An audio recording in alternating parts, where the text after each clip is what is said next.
4L électrique qu'on a typé 4L Trophy, qu'on a typé un peu extrême, un peu aventure, un peu exploration, pour raconter que l'électrique peut aller partout, peut aller au-delà, peut aller loin.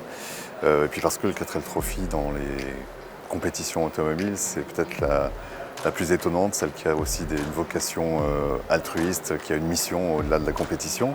Ça nous semblait intéressant. Et puis ce qui est intéressant avec la 4L, c'est qu'elle a été partout.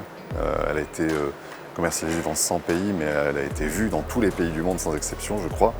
Et elle a servi à tout. Donc là, on a choisi un typage un peu aventure, exploration, pour un peu présenter ou qu'on pressente ce que serait une future Renault 4, effectivement.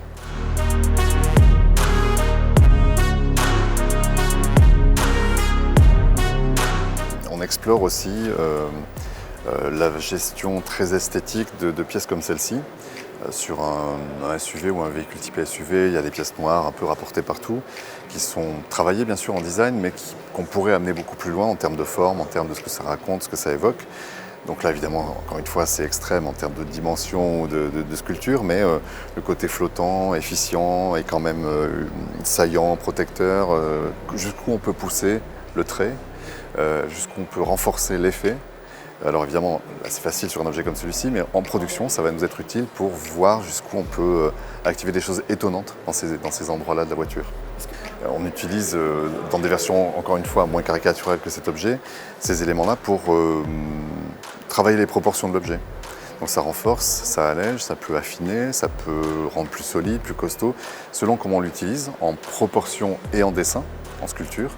On peut renforcer ou transformer la perception de l'objet.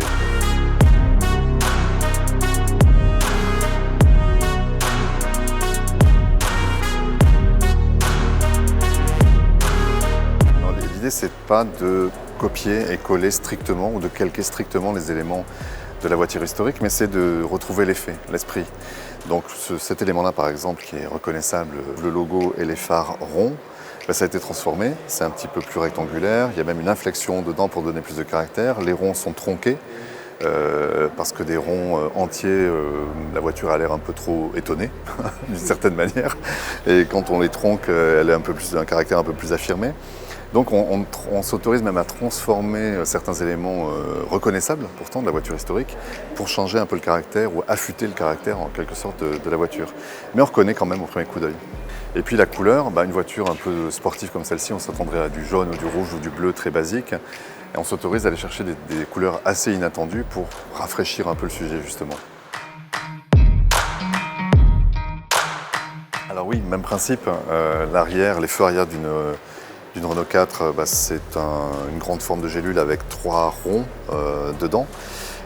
Donc c'est un peu la même idée, simplement on a 3 éléments, pas forcément des ronds. On a aussi une forme de carrosserie qui accompagne pour être ultra affleurante avec la pièce elle-même, le feu lui-même. Donc un traité beaucoup plus chirurgical, précis, très haute qualité d'exécution par rapport au feu d'origine qui était vissé dans la carrosserie assez brutalement.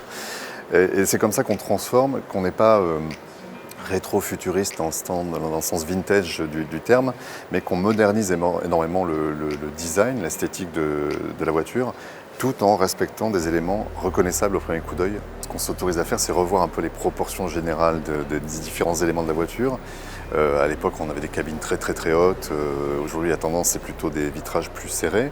Alors là, on essaie quand même d'être un peu généreux au niveau des vitrages par rapport aux standards actuels, mais dans des proportions beaucoup plus attractives, encore une fois, vu des standards d'aujourd'hui. On va faire exactement ça, c'est-à-dire un trapèze pile au-dessus de la roue arrière, qui est coupé par la découpe de porte elle-même qui est en diagonale. Enfin, exactement le principe de dessin de la 4L d'origine. Et ça, c'est un élément de reconnaissance très fort. Juste en dessous, d'ailleurs, c'est la ligne de ceinture qui plonge autour de la roue avant. Ceinture à l'horizontale, tout l'arrière de la voiture, ce qu'on retrouve aussi sur la 4L d'origine.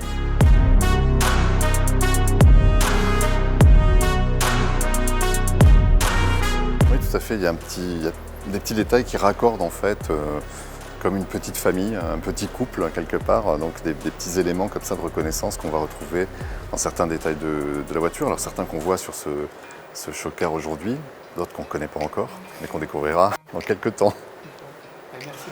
Merci.